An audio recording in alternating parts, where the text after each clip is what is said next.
Had an absolutely phenomenal Krystal, Kyle, and friends this week. We spoke to a legend, a guy who's truly one of a kind, the Dylan Ratigan.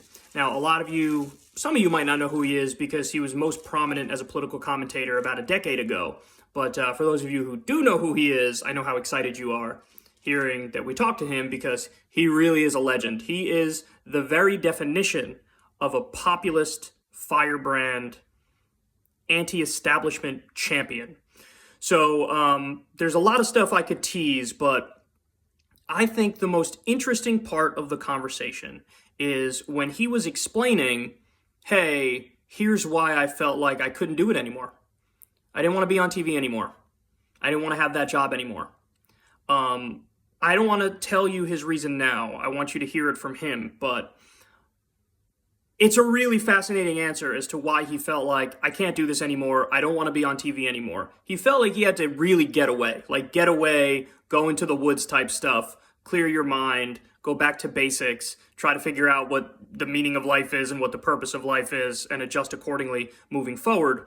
But I will say this, there's a part in the conversation on this very topic where I struck a nerve with something I said to him, and he kept repeating it throughout the podcast, like, I actually think you're right about that. I actually think that your reasoning for why doing what he did had inherent value, he basically concedes, like, I think you're right about that, and maybe I'm reevaluating.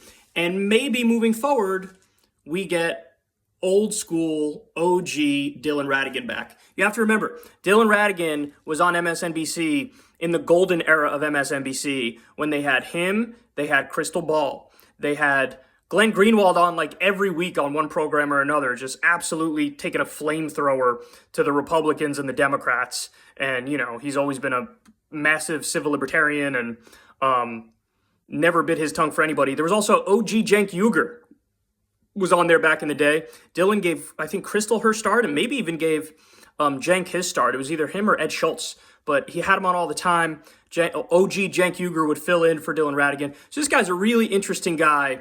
He loves traveling the world now, and he's doing a number of different business ventures, but he only gets involved in business ventures that he thinks are like ethical and really worth it.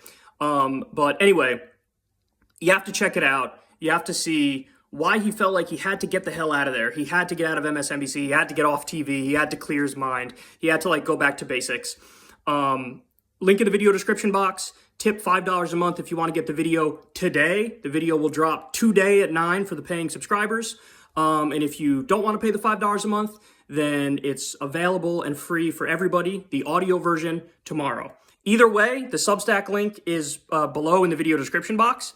You could sign up for free to get the audio tomorrow or pay the $5 and get the video tonight. This is really an interesting conversation. You're not going to want to miss it. Dylan Ratigan really is legendary. Honestly, he's one of my all-time favorite political commentators, and you'll definitely see why if you check this out.